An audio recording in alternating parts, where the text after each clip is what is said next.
Hello everyone, কেমন আছো সবাই? আশা করি সকলেই তোমরা ভালো আছো। আর আমরাও কিন্তু এখন মোটামুটি রয়েছি। এখন বললাম কারণ রয়েছে, কারণ আমরা কিন্তু একটা ভীষণ সমস্যার সম্মুখীনের মধ্যে রয়েছি। আজকালকার দিনে মানুষের সাথে কিন্তু একটু বুঝে শুনেই মেশা দরকার। কেননা যে তুমি তাকে বিশ্বাস করবে সে তোমায় কিন্তু সে নিজে বাঁচার জন্য তোমায় কিন্তু সে বড় বিপদের মুখে ফেলে দিতে পারে।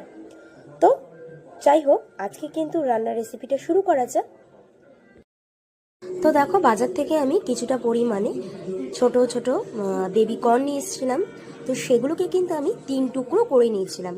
তো 3 টুকরো করার পর মাঝখান থেকে কিন্তু আমি দুভাগে 2 টুকরো করে নিয়েছিলাম। আর সেটাকে কিন্তু তোমরা 4 টুকরো করতে পারো। তো সেটাকে আমি কিন্তু নুন দিয়ে ভালো মতো কিন্তু প্রেশার একটু সিটি দিয়ে নিয়েছিলাম 2 থেকে 3টে, কারণ যাতে বেবি কর্নগুলো যাতে ভালো মতো একটু সেদ্ধ হয়ে যায়। বেবিকর্নগুলোকে আমি ধুয়ে একটা ছোট বাটিতে কিন্তু আমি ভালো মতো পরিষ্কার করে রেখে দিয়েছিলাম কাটার পর। তারপর একটা ছোট বাটিতে কিন্তু আমি নুন দিয়ে ভালো মতো কিন্তু ফুটিয়ে নিয়েছিলাম সেদ্ধ হওয়ার জন্য। তো তোমরা চাইলেও প্রথমেই বলেছি প্রেশারে 2 থেকে 3টে সিটি দিতে পারো। তো আমি এটাকে জাস্ট একটা বাটিতে কিছুক্ষণ ফুটিয়ে যখন দেখেছি নরম হয়ে এসছে, সেটাকে কিন্তু আমি তুলে রেখেছিলাম।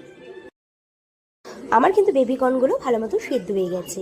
প্রথমে কিন্তু একটা ছোট থালাতে আমি কিন্তু বেবিকর্নগুলোকে ঢেলে নিয়েছিলাম। তাতে আমি দিয়েছিলাম 5 থেকে 6 চামচের মতো কর্নফ্লাওয়ার, শুকনো লঙ্কার গুঁড়ো, পরিমাণ মতো লবণ, হলুদ দিয়ে ভালো করে জাস্ট আমি এটাকে মেখে নিয়েছিলাম। আর দেখো, আমার কিন্তু মাখা একদম কমপ্লিট হয়ে গেছে। তারপর কিন্তু আমি একটা কড়াইতে সাদা তেল দিয়েছিলাম পরিমাণ মতো। তারপর কিন্তু আমি বেবিকর্নগুলোকে কিন্তু কয়েকটা আমি ছেড়ে দিয়েছিলাম। তো দেখো,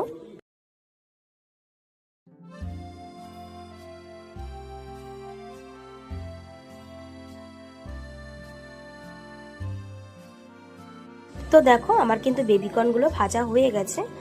আর তারপরেও কিছুটা বাকি ছিল, সেটাও কিন্তু আমি ডবল করে ভেজে নিয়েছিলাম। আর এখানে কিন্তু আমি সবজির মধ্যে নিয়ে নিয়েছিলাম, এখানে আমি একটা পেঁয়াজ নিয়েছিলাম, এটাকে কিউব করে কেটে নিয়েছিলাম। আর নিয়েছিলাম ক্যাপসিকামগুলোকেও কিন্তু আমি কিউব করে কেটে নিয়েছিলাম।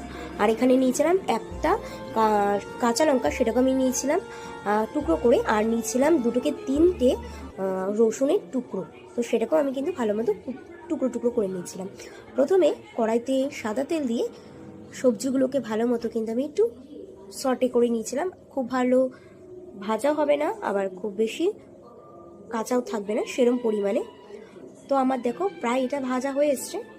এরপর আমি কিন্তু এখানে দিয়ে দেবো পরিমাণ মতো লবণ। তো লবণটা দেওয়ার পরও কিন্তু